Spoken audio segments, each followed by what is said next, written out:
السلام عليكم ورحمة الله وبركاته. أهلا وسهلا بيكم في قناة موزي وموري كروشيه. إن شاء الله في حلقة النهاردة هنشتغل مع بعض شنطة جميلة جدا بطريقة سهلة وبسيطة. إن شاء الله تنفذوها معايا بكل سهولة. أتمنى ربنا يوفقني والفيديو النهاردة يعجبكم وتستفادوا منه. لو عجبكم الفيديو اعملوا له لايك وشير واكتبوا لي في التعليقات رأيكم إيه في الشنطة وبتشاهدوني من أي بلد. ولو لسه أول مرة بتشوفوني وحابين تتابعوني يسعدني اشتراككم في القناة، فاشتركوا وفعلوا الجرس على الكل عشان يوصلكوا إشعار بأي فيديو جديد أنا بعمله. ويلا بينا على طول نروح على الشرح ونشوف هنشتغل ازاي.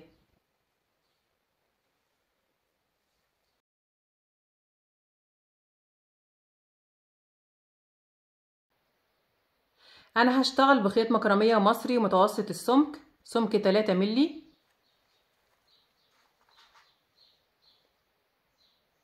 وابرة رقم 5 ملم. تقدروا تشتغلوا باي نوع خيط يكون مناسب مع الابرة المناسبة ليه، وتشتغلوا بنفس الطريقة اللي انا هشتغل بيها معاكم النهاردة. وتقدروا كمان تتحكموا في المقاسات، تكبروا او تصغروا حسب المقاسات اللي انتوا عايزينها. هبدأ بسم الله. بسيب حوالي متر من الخيط قبل ما اعمل عقدة البداية عشان التقفيل. هقفل بيه الجنب اللي انا هبدأ منه.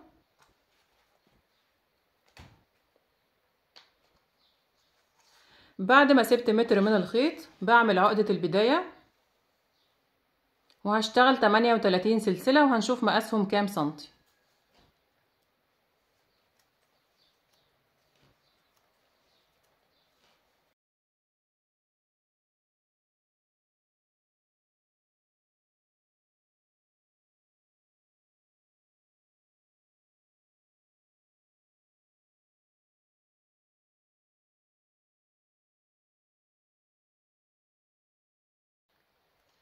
ال 38 سلسلة مقاسهم 33 سنتي بالظبط. برتفع كمان سلسلة وبحسبها ارتفاع لغرز الحشو اللي انا هشتغلها، وبسيبها وبرجع على ال 38 سلسلة اللي قبلها وبشتغل 38 غرزة حشو. اول سطر هشتغله في حلقة ظهر السلسلة، بسيب حرف ال V وبقلب السلسلة وبشتغل السطر الاول غرز حشو في الحلقة اللي في الخلف. معايا لفة على الابرة، بفوت اخر سلسلة اللي هي الارتفاع اللي هي رقم 39، وبدخل في اللي قبلها في الحلقة اللي في الخلف. بسحب الخيط، اصبح معايا لفتين على الابرة. بسحب الخيط وبطلع من اللفتين. دي طريقة غرزة الحشو. بكرر على كل السلاسل، كل سلسلة بشتغل فيها غرزة حشو واحدة لحد ما اوصل لاخر سلسلة عند خيط البداية.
كده انا اشتغلت اول سطر 38 غرزة حشو في حلقة ظهر السلسلة. بقى الشكل زي ما انتم شايفين. بعد كده برتفع سلسلة وبلف الشغل وهبدأ اشتغل الغرزة بتاعتي. الغرزة عبارة عن سطر واحد هنكرره لحد ما نوصل للمقاس اللي احنا عايزينه. الغرزة اللي انا هشتغلها اسمها غرزة عظم الرنجة او قشور السمك. نخلي بالنا هنشتغلها ازاي. بعد ما ارتفعت سلسلة بفوت السلسلة الارتفاع وبدخل في اول غرزة. الشغل كله بعد كده هيكون في الحلقة الخلفية للغرزة. معايا لفة على الإبرة، بفوت السلسلة الارتفاع وبدخل في أول غرزة في منتصف حرف ال V. عندي الغرزة بتاعتي أهي، حرف V الأمامية اللي قدامي والخلفية اللي ورا. بدخل في منتصف حرف ال V في منتصف الغرزة من فوق كده تحت الحلقة الخلفية أو اللفة الخلفية، وبسحب الخيط وبشتغل غرزة حشو. أول غرزة من كل سطر بتبقى غرزة حشو عادية خالص في الحلقة الخلفية. بعد كده نخلي بالنا هنشتغل الغرزة ازاي. أنا هنا عندي حلقتين في الغرزة من الأمام. لو دخلت بالإبرة بتاعتي كده عندي هنا حلقتين في الغرزة زي حرف في، ادي واحدة وادي التانية. معايا لفة على الإبرة، بدخل في الحلقة التانية هنا كده مع الحلقة الخلفية للغرزة التانية وبسحب الخيط. أصبح معايا 3 حلقات أو 3 لفات على الإبرة. بسحب الخيط وبطلع من ال3 لفات مرة واحدة.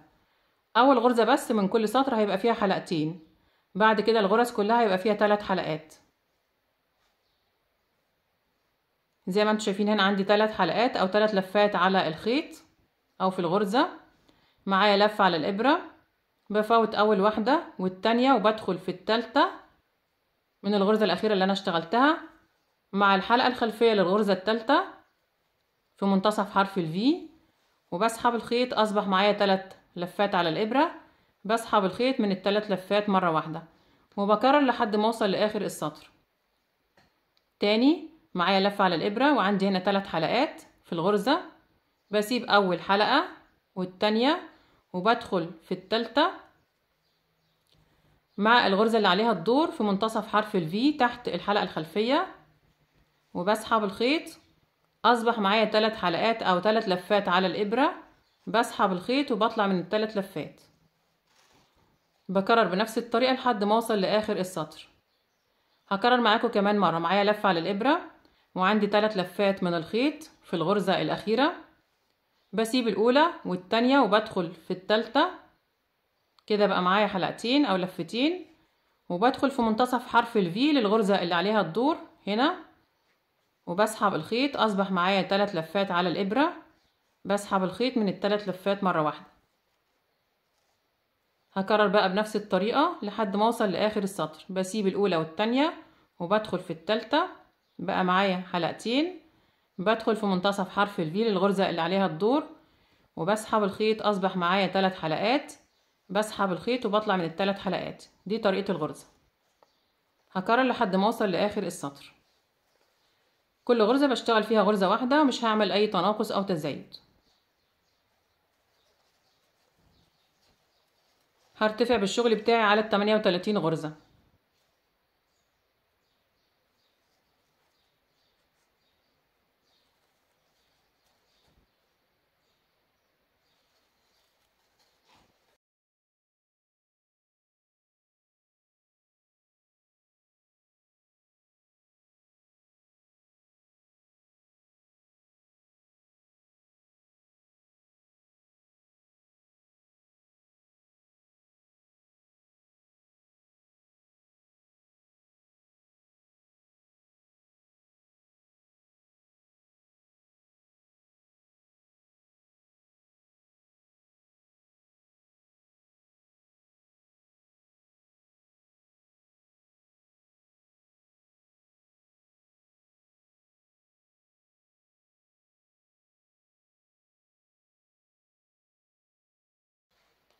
وصلت آخر غرزة في السطر التاني بشتغلها بنفس الطريقة كده. أنا خلصت السطر التاني. برتفع سلسلة وبلف الشغل وهبدأ السطر التالت وهكرر بنفس الطريقة الشغل كله في الحلقة الخلفية. أول غرزة في السطر غرزة حشو عادية في الحلقة الخلفية. معايا لفة على الإبرة، بفوت السلسلة الارتفاع وبدخل في منتصف حرف الفي تحت اللفة الخلفية وبسحب الخيط وبشتغل غرزة حشو. أول غرزة فيها لفتين بس. بدخل تحت اللفة التانية مع الغرزة التانية هنا في الحلقة الخلفية في منتصف حرف الفي وبسحب. بقى معايا 3 لفات على الإبرة. بسحب من ال3 لفات. بداية من الغرزة التانية اتكون معايا 3 لفات في الغرزة. بفوت الأولى والتانية وبدخل في التالتة مع الغرزة اللي عليها الدور في منتصف حرف الفي تحت اللفة الخلفية وبسحب الخيط. أصبح معايا 3 لفات على الإبرة. بسحب الخيط من ال3 لفات وبكرر بنفس الطريقة لحد ما أوصل لآخر السطر. هكمل معاكم السطر التالت كمان.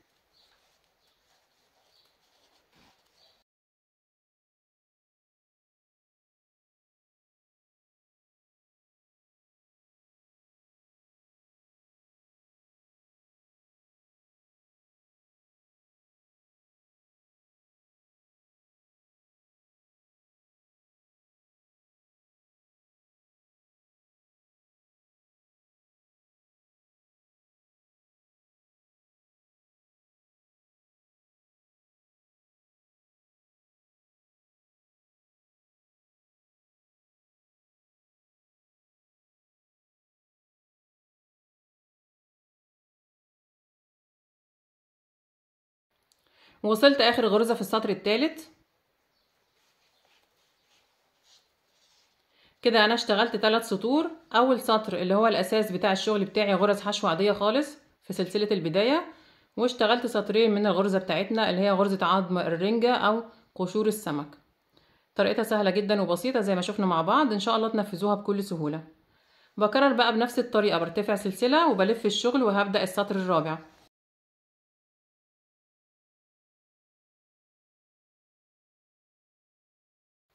وبعد كده بشتغل في كل غرزة غرزة لحد ما اوصل لاخر السطر، برتفع سلسلة وبلف الشغل وهبدأ السطر الخامس وهكذا، وبشتغل رايح جاي وبرتفع بالشغل بتاعي على ال 38 غرزة لحد ما اوصل للمقاس المناسب، وارجع اقول لكم انا اشتغلت كام سطر ونشوف المقاسات كام سنتي.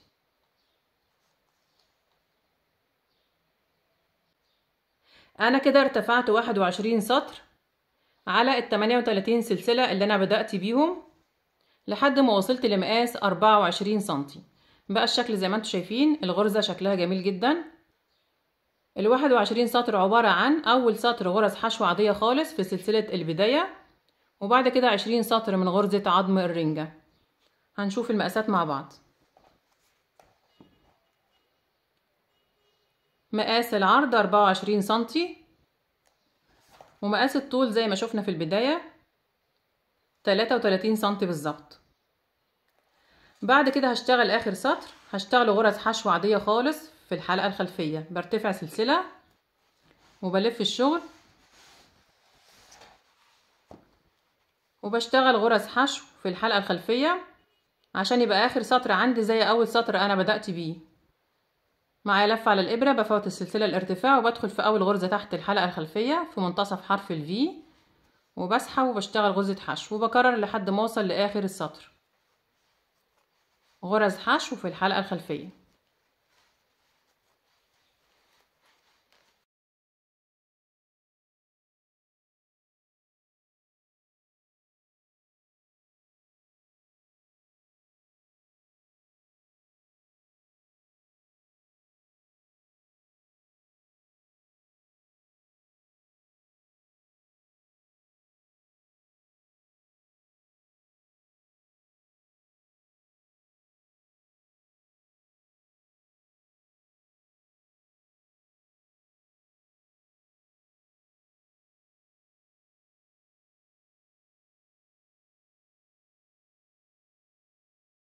خلاص كده وصلت اخر غرزة في السطر الاخير اللي هو السطر رقم 22.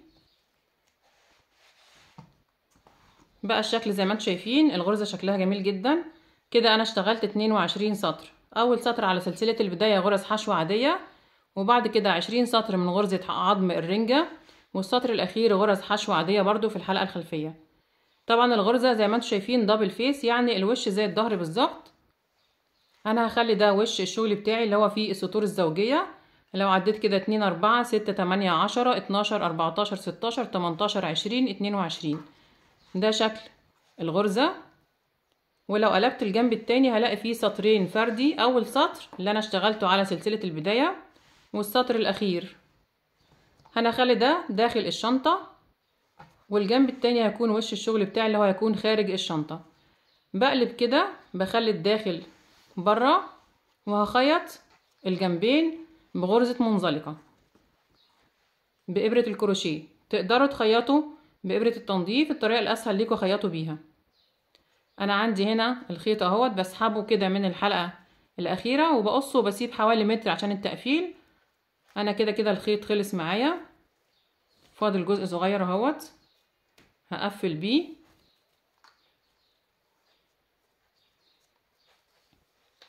وبضم الجنبين على بعض وبسحب الخيط من كل غرزتين مع بعض من تحت الحلقتين، يعني من تحت حرف الفي.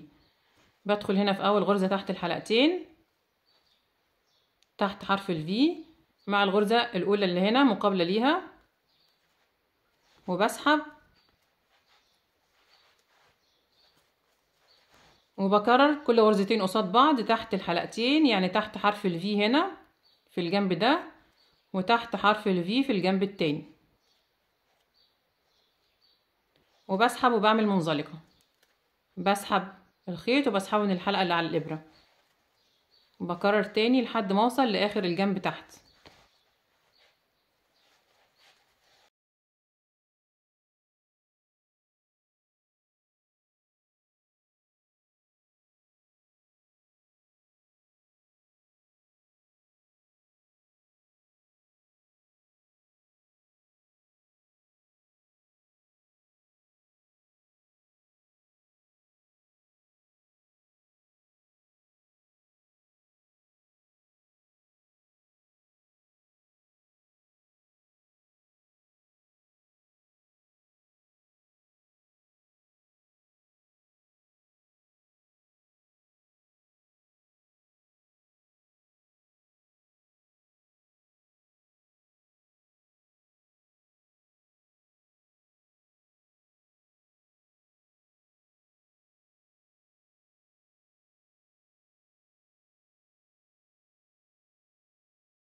بعد ما قفلت جوانب الشنطة هجيب طرف خيط جديد وهشتغل غرز منزلقة على الفتحة بتاعة الشنطة كلها. هشتغل غرز منزلقة قصاد كل سطر، بشتغل غرزة لحد ما اوصل عند نقطة البداية في الجنب ده.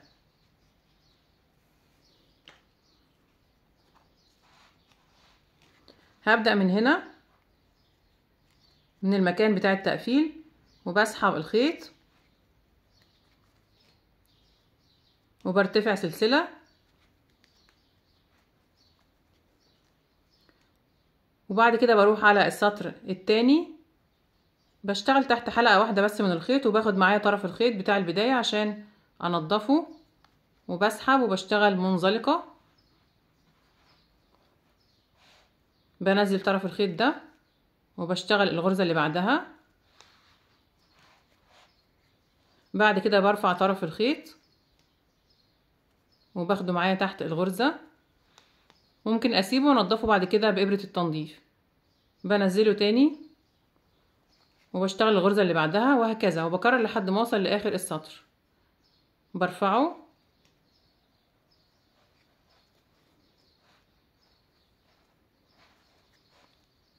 بنزله تحت وبشتغل الغرزة اللي بعدها.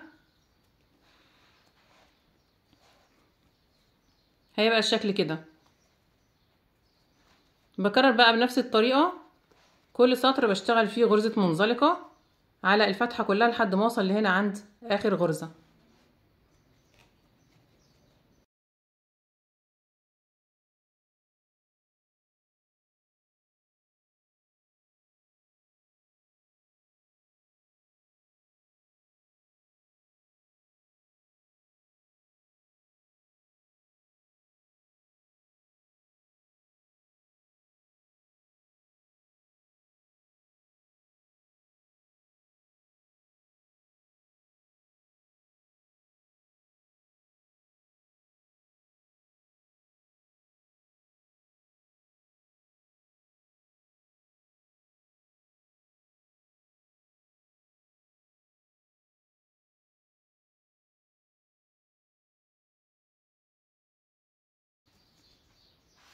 وصلت كده اخر غرزة منزلقة. اشتغلت 44 غرزة منزلقة على فتحة الشنطة كلها. اشتغلت في كل سطر غرزة منزلقة. بعد كده هكرر سطر المنزلقة ده لحد ما اوصل للمقاس اللي انا عايزاه.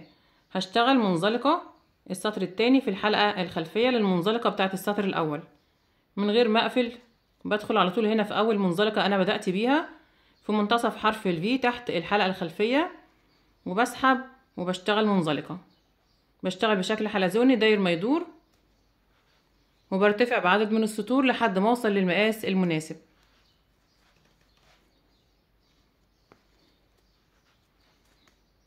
بدخل في منتصف حرف الفي بتاع المنزلقة اللي انا اشتغلتها في السطر الاول، وبسحب وبعمل منزلقة.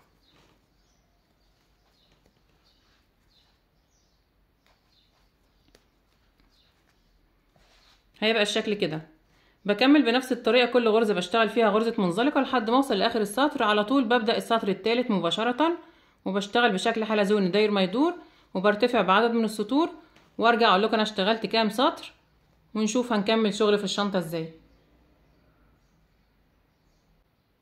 كده انا اشتغلت 7 سطور من غرز المنزلقة بمقاس 4 سنتي. بقى الشكل زي ما انتم شايفين، شكلها جميل جدا.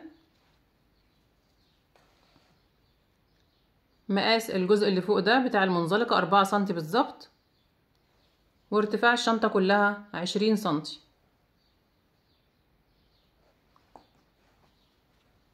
ومقاس العرض 25 سنتي. بعد كده هقص الخيط وهنضف الخيط الزيادة.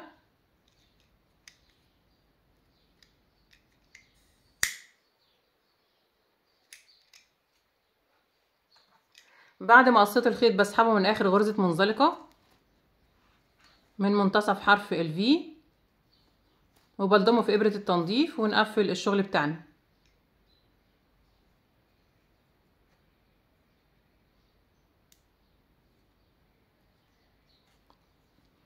بسيب اول غرزة منزلقة انا بدأت بيها، وبدخل تحت الغرزة التانية تحت حرف الفي تحت الحلقتين، وبسحب الخيط وبرجع لاخر غرزة، وبدخل بالابرة من منتصف حرف الفي، وبعدي داخل الشنطة من جوه.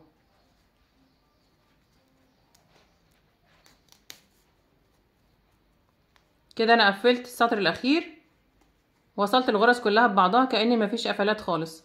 بعد كده بنضف الجزء الزيادة داخل الشنطة تحت الغرز.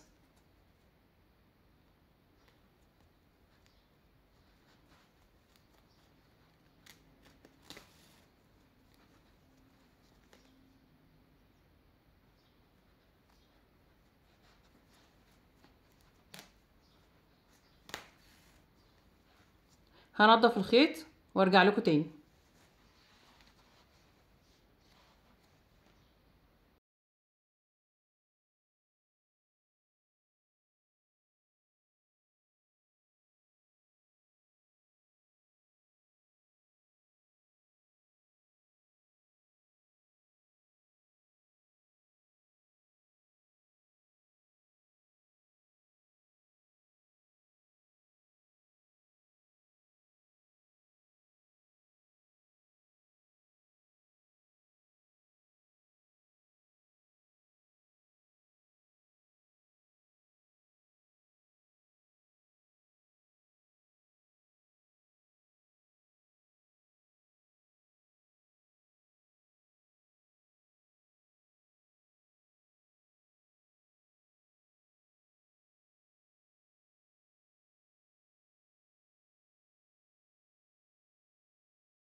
بكده نكون خلصنا حلقة النهاردة.